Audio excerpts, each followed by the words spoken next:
काम प्रेम शुक्ला का है और भारतीय जनता पार्टी का है। प्लीज, गाली देने का काम भारतीय जनता पार्टी का, कोई गाली नहीं दे रहा है। शिक्षित बच्चे की तरह व्यवहार क्यों कर रहे हैं? ये ट्रेंड नहीं हो सकता ना। पहले आप कहेंगे, आप डोनाल्ड ट्रंप के हवाले से कहेंगे वाली भाषा है, हमारी देश की विदेश नीति जो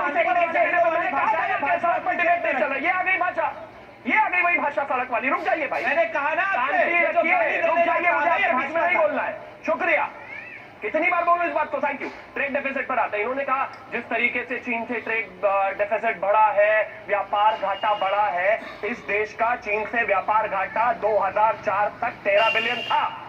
2004 से 13 के बीच में वो बढ़कर 190 बिलियन हो गया, 1400 गुना। और 190 बिलियन से लेकर आज अगर मैं 2014 से 2025 की बात करूं तो वो 240 बिलियन है, सिर्फ 30% बढ़ा। आपके समय में 14 गुना, यानी कि 1400% 10 साल में बढ़ा। यह है चाइना की चाटुकारिता।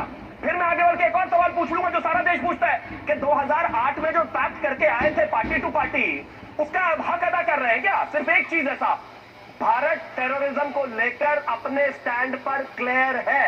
पहली सरकारें जो लचर रवैया रखती थी इसके प्रति, अब वो रवैया नहीं रहेगा। हर एक फॉरम पर एक और चीज कहना चाहता हूं, एससीओ किसी के एहसान पर नहीं पहुंचे, रशिया की मदद और अपनी वीटो से पहुंचे। तो जाहिर है डिप्लोमेटिक हर एक उस चैनल पर जाकर हर किसी को बेनकाब किया जाएगा, हर दुश्मन को बेनकाब किया जाएगा जो ख्वाजा आसिफ से बात कर रहे हैं। जब आपने कहा है कि ख्वाजा आसिफ से पाकिस्तान से कोई बात नहीं करेंगे, आपने चैनल में जाके बात करेंगे। हर डिप्लोमेटिक बॉडी पर हर इस देश को रिप्रेजेंट करने के लिए कोई ना कोई व्यक्ति होना चाहिए। रही बात उनसे बात करने की, कोई डायलॉग नहीं, लेकिन जहां विषय टेरर का है वहां जाकर अगर कोलंबिया यूनिवर्सिटी जाकर उनका स्टैंड चेंज कराना है वो भी करेंगे, और अगर कहीं और जाकर उनको बताना है कि किस तरीके से टेररिज्म पर एक तरफा नीति चल रही है तो चाइना में भी अगर है तो चाइना के सामने ही बता कर आएंगे। और जी बड़ा मुद्दा ये है कि यहाँ पर हर चीज को लेकर के एक ट्रेंड है कि आप किसी तरीके से साबित कर दीजिए कि भारत विश्व पटल पर फेल हो गया है, हमारी विदेश नीति कमजोर है, हम अपनी बात रख नहीं पा रहे हैं। पहले ये डोनाल्ड ट्रंप के हवाले से कहा गया, वही शख्स जिसकी बात को आज अली खामेनेई उन्होंने ट्वीट करके, आप विश्वास नहीं करेंगे, आज डोनाल्ड ट्रंप को उन्होंने क्या जवाब दिया है। उन्होंने कहा है कि अमेरिका ने कहा था कि ईरान सरेंडर कर जाएगा, अमेरिका को अपने मुंह से ये बात कहनी भी नहीं चाहिए, mouth is too small to say such things. उन्होंने ये कहा है कि अमेरिका के मुंह पे जोरदार थप्पड़ मारा है ईरान ने। वहां पर डोनाल्ड ट्रंप बैठ करके कह रहे हैं जनरल दयाल कि मैंने ओब्लिटरेट कर दिया है ईरान को हमने खत्म कर दिया है, हमने उनको सरेंडर करा दिया है। अली खामेनेई कह रहे हैं कि भाई आपकी हैसियत नहीं है कि आप ईरान के बारे में ऐसी चीजें कह पाए।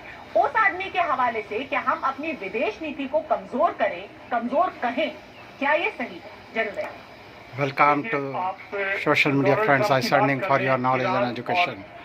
This one news on social media AB channel on YouTube. With thanks Bharat Zindabad.